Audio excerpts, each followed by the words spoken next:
Well, so today with us we have the new Honda Amaze. Now this car was launched towards the end of 2024, the beginning of 2025, but I thought that it's time for me to give you a comprehensive video review. You must have seen a lot of other reviews, but let me tell you the top 5 negatives and the top 5 positives about this car so that you have a balanced opinion about the new Honda Amaze. Now the first big positive of this car, we'll start with the positives, is the fact that this car is the most affordable or the most cheapest, whichever word you prefer, car with ADAS tech. Yes, this car has ADAS tech. It is camera based ADAS, so you get a camera over there just in front of the rearview mirrors, and it's a very sorted system for the Indian market, because India has a lot of traffic, India has a lot of cattle on the roads, a lot of dogs and all, and this system is very well made and engineered for Indian conditions. So that's the first big positive.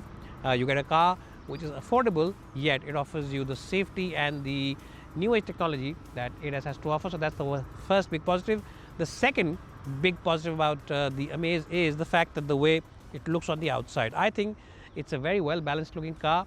It doesn't look like a sub 4 meter car. It looks like a much bigger car. If you see from the side, you'll see the overall length of the car. If you see the alloy wheel design, if you see the back, the boot, which mimics the design of the bigger city, it is a very well proportioned car, and that's the second big positive. That's something which a lot of customers really enjoy about this car, is the way it looks. It looks mature, it looks bigger than it is, and it definitely has a sense of balance about the overall design. Whichever angle you look at it, the front end, the back end, the side profile, the Amaze is truly quite good to look at. So those are the two big positives on the outside. For the third big positive, let me take you to the back end of the car, and for the fourth one, we'll jump inside the cabin, and then we'll take a look at the negatives as well. Well, so let me show you the boot of the Amaze. Now this is also another big positive about this car. You see over here, it's a nice and square boot. You also get this lining over here, so there's no cost cutting from Honda when it comes to the boot lid. And the aperture also is quite generous. It's over 400 liters in overall space, which makes it the best boot in the business. It's over 400 liters. It's a wide boot, it's a deep boot.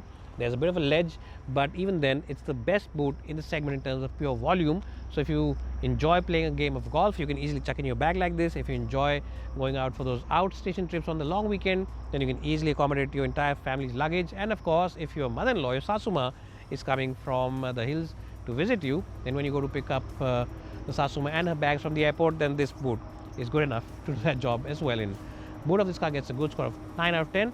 Now for the other positives and some negatives, let me jump in the back seat and in the interiors. Well, so another big positive and a very big highlight of this car is the back seat experience. Yes, the back seat on the new Amaze is quite good.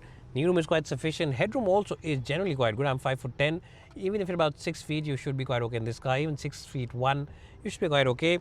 The seat scope is quite good. The hip and knee angle is at a nice 90 degree. You get AC vents, and the best point is that Honda has given you 3 head restraints over here, unlike a lot of other manufacturers who cut costs and give you only 2. So you get 3 head restraints over here, but you only get fixed type. You don't get ones which can be adjusted. So that's also something which maybe Honda have thought about. Also, you get 12-volt charging point here, and there aren't any USBs, so that's a bit of a negative, but you still get those charging points. If you open up this armrest, you get 2 big beverage holders, and really you can sit here like the boss all day long and tell your driver to drive wherever you want to go.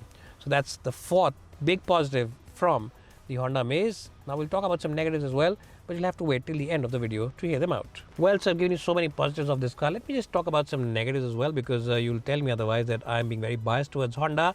The negative is that the seats on this car, the color is very light. It's a light beige color, and yes, it does feel nice and airy and bright because of these seats, but they can also tend to get soiled rather easily, and that's something which you'll have to really take care of when you go to the dry cleaners. When you take this car for servicing, your dry cleaning bill will be quite big. So maybe Honda should have given you a darker shade, or maybe they should have given you gray or black interiors, because they tend to soil. So not so much, but less than this. That's one negative. The other negative is that the equipment list on this car, even though it's quite decent, it has ADAS, which is a big boon. A lot of other stuff is missing, like the design now comes with a sunroof. This car doesn't have a sunroof. You don't get an armrest over here, which is something which is very cheap to put in. They still don't have that. The touchscreen, it's not the best. The overall fonts, the menus, sub-menus could have been better, and it's just not as slick as the current generation cars which offer you better screens.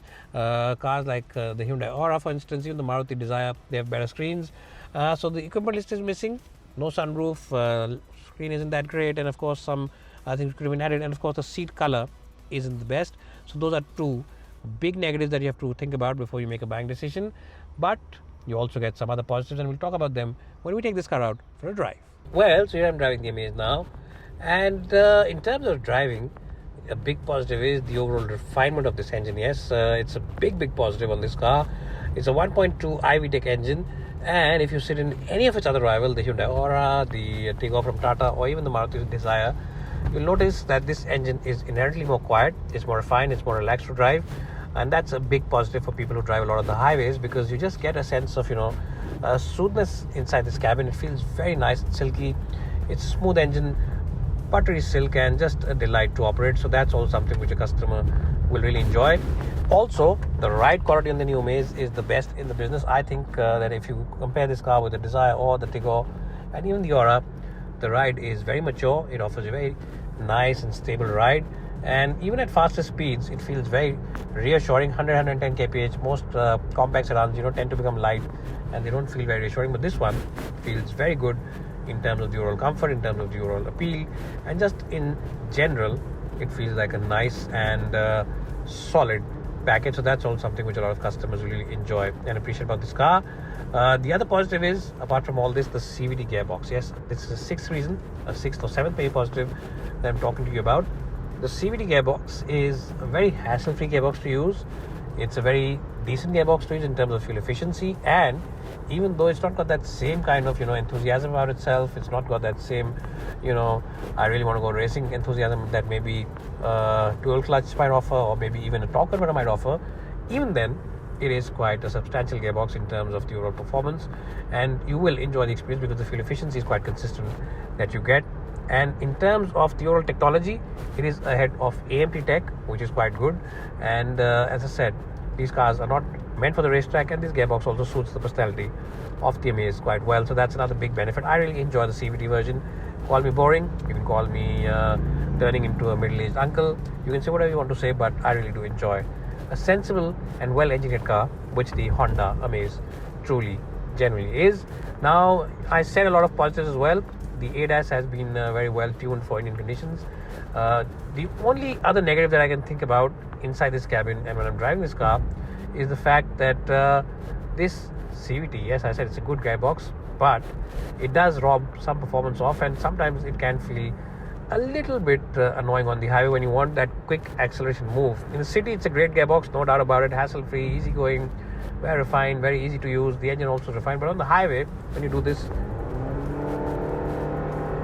lots of noise, but performance takes a couple of seconds to come in, so it can get a little bit annoying. But for that, you have steering wheel enabled paddle shifters behind the steering wheel, which gives you a sense of some kind of control over this gearbox. Even though it's a CVT, there aren't any genuine pulleys or levers. It's a continuous variable transmission, but still you do get some kind of control and sense of that. So on the highway, the gearbox is a negative if you want quick acceleration, but in the city it's a big positive because it's quite hassle-free, quite easygoing, and quite a silky and nice gearbox, along with a silky smooth engine that this car has to offer. So pros and cons all combined of this package. Let me just give you a highlight. The pros: cheapest car with ADAS tech, biggest boot in the segment, nice ride quality, nice backseat experience, 3 headrests at the back, which gives you good safety, and of course that silky smooth iVTEC 1.2, which offers you a refined ride. These are the pros. The cons: well, the CVT can be a little bit annoying on the highway because the acceleration isn't there as quick as you want it. The beige color of the interior can get a little annoying as well because it gets dirty rather easily. And of course, you also have to remember that the headrests at the back are all fixed, so that's also something which you need to think about. But I think that the negatives about this car far outnumber, but I think that the positives on this car far outnumber the negatives, and I think that the negatives can easily be ignored or maybe dealt with in a nice way. The positives are quite a bit and the negatives are very small, so I think it's a very good package. Some people feel that the pricing of this car could have been better and the Dzire feels better value for money, but for those people, let me tell you that the Dzire doesn't have the ADAS tech that this car has to offer, so that also adds to a sense of security when driving with your loved ones.